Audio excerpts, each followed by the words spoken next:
Hey, what's up guys? LMC here, and today I'm taking my little Honda for its first service.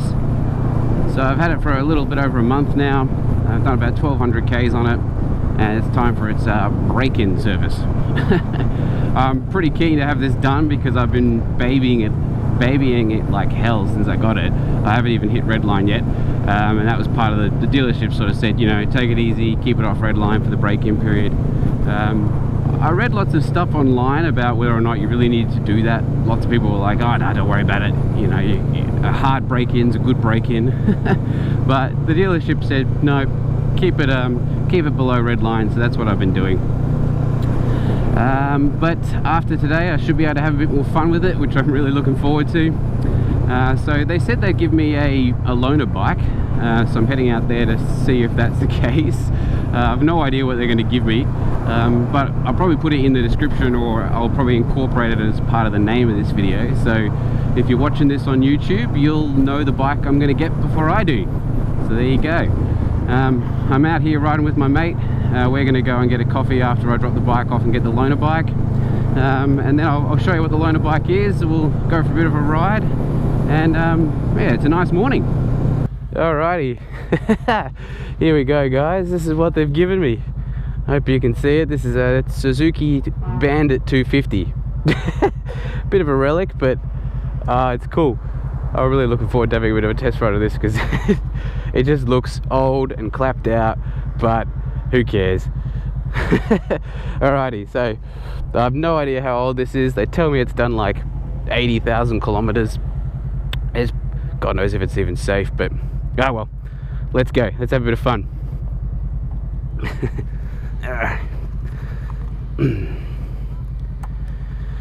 Okay, a couple of red lights. Don't know what that means. See if it starts. No, it starts.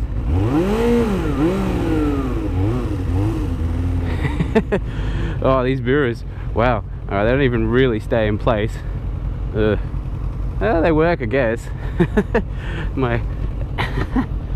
Alright. Am I still recording? Yep. Alright, we're good to go. Let's go. I don't know, I'll follow you guys. In case I break down. Just ride the same way we came. Alright. Oh, the mirrors vibrate every time you rev this thing. Revs out to like 18k apparently, which is cool. I don't even know what it is, whether it's a twin or a 4. Don't know, don't care. Let's see what she's got. Oh, this thing's really cool, I must admit. It's old, it's a piece of shit by anyone's reckoning, but it's really cool. Ooh, fire truck. Oh wow, that clutch comes out right at the end, and there's just like, you hit the friction point and then it's just out. There's just nothing in between. All right, what does this fire guy want? He wants me to stop. I shall stop. And he wants me to go. I shall go. Alrighty. Thanks, mate. Oh, see what I mean? The moment you touch that clutch, it just disengages and the engine revs. I'm gonna have to be a bit careful with my clutch control. Oh, I cannot see behind me. All I see is my freaking shoulders. They're not wide enough, these mirrors, and they vibrate like hell.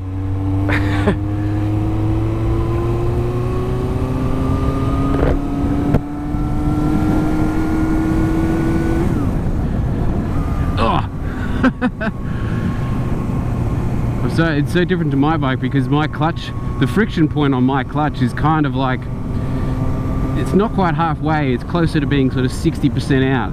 So once you hit the sort of 60% mark, then you start feeling that friction point, but then you've still got 40% to work with and to kind of like work it out. This is just like, this bike is just nothing. You're at 95% out, and then boom, it just kicks in. There's just nothing. There's just nothing else. Oh shit, too high gear for that. Oh god, if I come home in one piece after today, I've done well.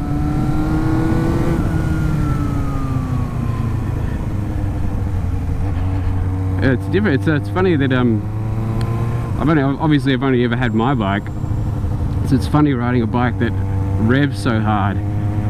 It's one of the reasons I'm really keen to try the Honda CB250RR, which is a very old bike now, but anyone who's looked into bikes, anyone who's learning how to ride a bike knows that bike, and knows that it's a bit of a cult classic.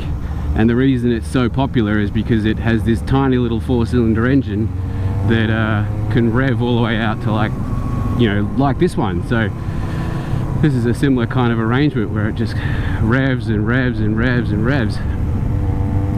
And that's fun. That's as I'm looking forward to getting off the street that has these bloody speed bumps. I'm not game to push myself. Well, I'm not game to push it too hard on this because I feel like it could just fall apart beneath me. Oh, it's pretty cool though. The mirrors, I cannot see shit out of the mirrors. I literally, in order to see behind me, I have to position the mirrors in such a way that I get like 50% of my arm and 50% of the road. And they vibrate. They're just like brrr the whole time.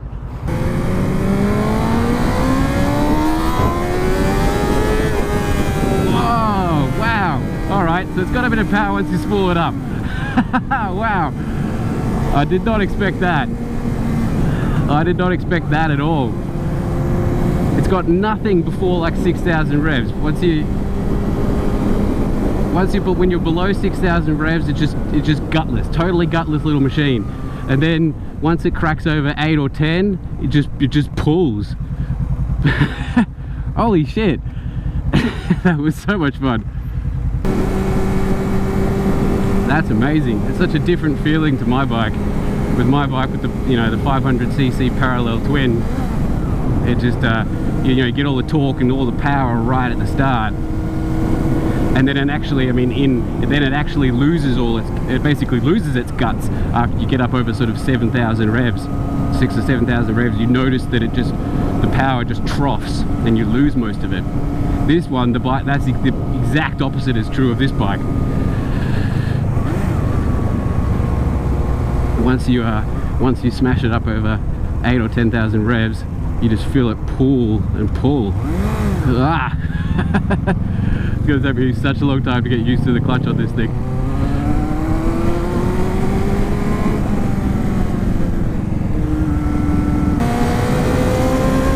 Alright guys, here we are heading up the hills on the little 250 and the little Bandit. Just come out of Devil's Elbow, so if you're in Melbourne, this is a great fun road to ride up on a nice day. Got a couple of friends with me now. My mate Lewis and his girlfriend Rachel. Rachel's just started learning to ride as well, so she's feeling a little bit nervous, but she's going to do just fine. So I'm going to take this, I thought I'd use it as a chance to take this little thing up the hill. I'm going to be taking it pretty slow and steady though, because it's not a familiar bike and it has new tires. So I'm just going to be taking it easy, cruising along. And, come on little thing, go. I should probably shift down. Who cares?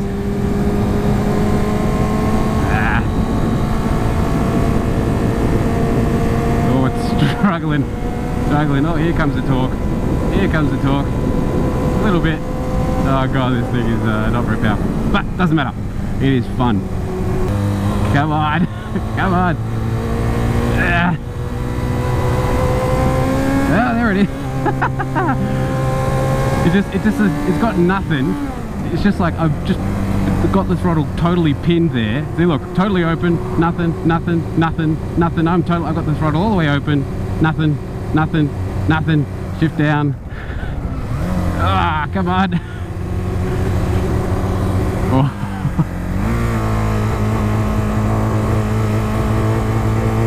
Oh god, okay, no, this is not going to work.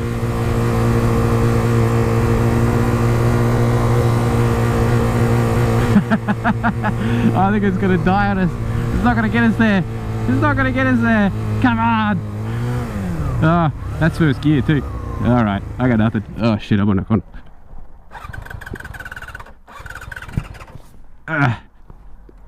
Yeah.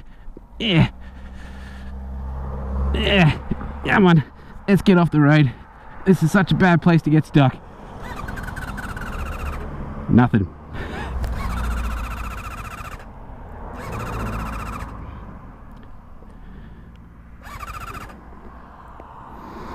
I have died, ladies and gentlemen.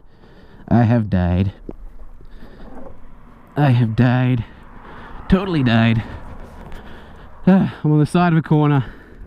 What a bad place to die. Oh well, I suppose that'll teach me. Don't take an old bike like this up here where it can't handle it. Alright guys, so here I am, I'm back again. I'm back on my little Honda now. It's just finished its service and I'm on my way back home. So as you probably saw in that previous bit of footage, the little Suzuki died on me. I was on my way up the hill up towards Sassafras to have some coffee with some mates, and yeah, it died. I knew that the little 250 would struggle to get up some of those hills, but I didn't think it would completely and utterly cark it on me. I just thought I'd have to work a little harder to get it up the hills, but I thought it would get up there. But I was wrong. Anyway, the most annoying part was that I actually got stuck. It died on me at the most annoying little spot. I was right on a blind corner, which was really dangerous actually, but because cars in that area come around that corner at like 60 k's an hour, which is the speed limit through there, and so some of them do more than that, and it's really blind from both directions. So luckily I was able to get it over off the road and kind of just into the gutter, so that it wasn't directly in the way, but it was still pretty close. And I was able to then run across the other side of the road and sort of stand in the driveway area. But we did eventually get it going after a bit of effort, and we were able to get it back down the hill. Unfortunately I didn't grab any footage of that. I was kind of just focused on getting me and that bike out of there. But once we got it going, we got it down the hill and then it just died on us again. So it was not a happy little bike. So I had to call the insurance, I'd have to call the service guys, and they came and grabbed me and the bike and took me back and gave me my bike back. So anyway, these things happen.